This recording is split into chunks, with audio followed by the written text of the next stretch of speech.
Hey guys, what's going on? It's Cool Toys, and what I have here on my table is the infamous headless He-Man. This was what we came up with when we opened the box from Big Bad Toy Store. As you can see, if you've watched that video, he is holding his own head. This is crazy. It was sent to the store from the store to me just like this in the package. If any of you think that I'm making this up, I'm not. I'm going to prove it to you because here is the tape. It is still sealed. If you can see it, it's kind of not zooming in, but it is sealed. See, this roller can't go through here. It's going through here, but can't go through. I have my trusty little tools here. When you have to take out Masterverse figures, they have all these little plastic zip tie things. You need to pull them apart and clip. Got little scissors here and my razor to open it up. So I want to open this up on camera in case any of you doubt or think that I'm just pulling some kind of scam. Here you can also see it is still factory sealed. There's usually tape here. The side, factory sealed still. You can barely see the tape outline. This is sealed. Let's check the other side. There's no area here where it opens up, so still factory sealed. So let's open this up. Alright. You know what? I think it's the stuff in the background. Let me pause the video and move the things out of the background so it doesn't keep zooming in and out. All right, I'm back. So here's the tape. Here's the razor. It's hard to do. I'm looking at the camera and I'm looking at the razor here. You hear that? See it pop open? This is how I normally open all my packages, is from the top. And then with most Masterverses, you can just pull them out like this. All right, let's see. Oh, there goes his head. It just popped out. And I have to hold the camera like this. Let's investigate. Let's look at the head. All right, doesn't appear to be any kind of damage or cracks. So that is good news. All right, let's try and pull. Sorry for the shaky cam. Anything else in this package? Any other surprises? No. So we got He-Man here. I'm gonna, as you can see, all the zip ties are still intact. Here's one here. There's some over here. He's not coming out. So I'm gonna cut these zip ties and take out all the pieces and parts, and we'll put it on the table, and hopefully this head will snap onto that ball joint. So y'all cross your fingers, stand by. Let me get this guy out of the package. I'm going to pause the video and I'll be right back. Okay guys, we're back. So here is He-Man Buck, just basically the body and the head. So we are going to see if this head will snap on here without any problems. This moves around pretty good, the ball joint. Got the head. All right. Cross your fingers, like I said. Hopefully we hear like some kind of snap or something. Oh. There's no snap, but it's staying on there.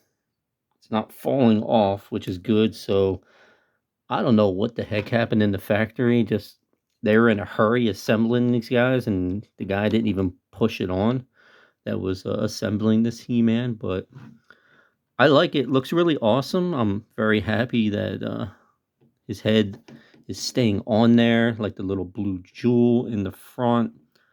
You got the red rubies on the side, the helmet. The helmet is non-removable, but I mean, it opens up here a little bit. Maybe you could peel it off, but I wouldn't do that. I don't want to do that. His hair sticks out a little bit in the back. Really cool version of He-Man. This is like Viking He-Man, Conan the Barbarian He-Man. Let's try and stand him up.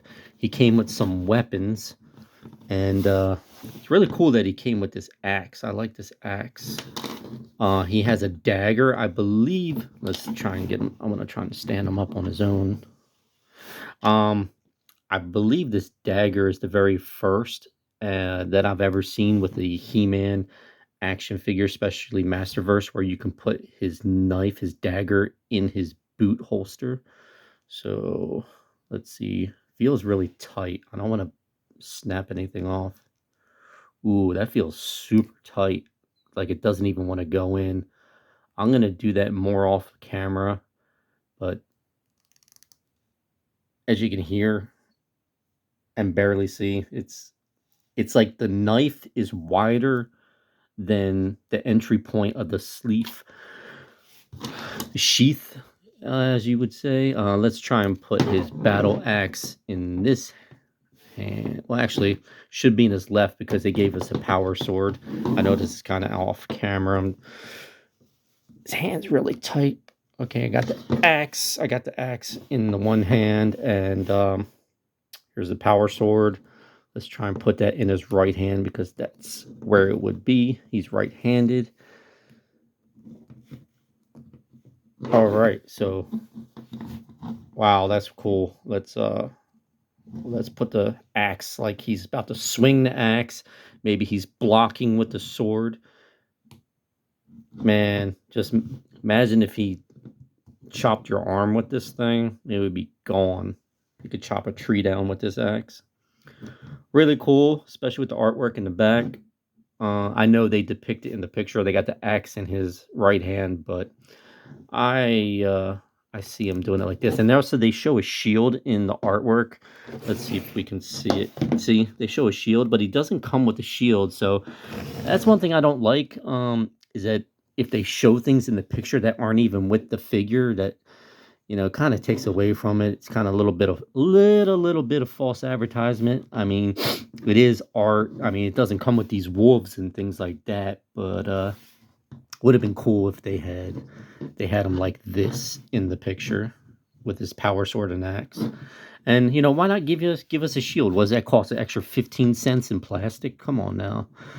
But you can't complain too much. These are really priced well. If you compare this style action figure, the height and the parts that you get, to like these other toy lines where they want $30 a figure, 40, $50 a figure, that's crazy. Gargoyles from NECA. What is Super Sevens action figures, especially their Thundercats line, like almost $50 a figure. That's why, I would love to have those figures, but I am not going to spend that kind of money. I'm not going to spend $50 on a 6 to 7 inch action figure. That's just, I'm not doing it. These guys, if they're like $25 or less, sometimes they go up to $32 if it is, considered, a larger figure like Beastman. I remember he was, I believe, a little more expensive. But with all the tools, the weapons that he came with and accessories, that's the word I was thinking of. With the accessories that they come with, it kind of, is okay with me, when it gets up to about $32. But if you wait a little while, sometimes they go on sale. But I really would prefer the price line being $25 or less. And yeah, man, I'm gonna try and mess around with this dagger in a little bit. Maybe I'll pause the video, see if I can get it in there. If not, I'll just do the exit. All right, guys, with a little finesse and a little steady pressure, it went in there. So I didn't use any boiling water or heat it up or anything. I just pushed it like really, really slow, and it went in there. It's like I'm pulling on it and it doesn't want to come out, but you know what? I prefer it just being in there. It's really cool. He's got a dagger. If he gets his sword knocked out of his hand, he drops his axe, at least he can reach for that dagger and throw it, or do really close quarters combat with this dagger. So you guys let me know what you think. Do you have this guy in your collection? Are you going to look for him on the secondary market or anywhere else? I hope they continue this toy line, especially the cartoon. The second series was a heck of a lot better. They need to stick to that platform. Don't change everything up for the times and the days, to make it all like politically correct. Just stay with the old formula and give us good action, and good artwork and good stories and good action figures. So, this was Cool Toys. Comment, like, subscribe. Later.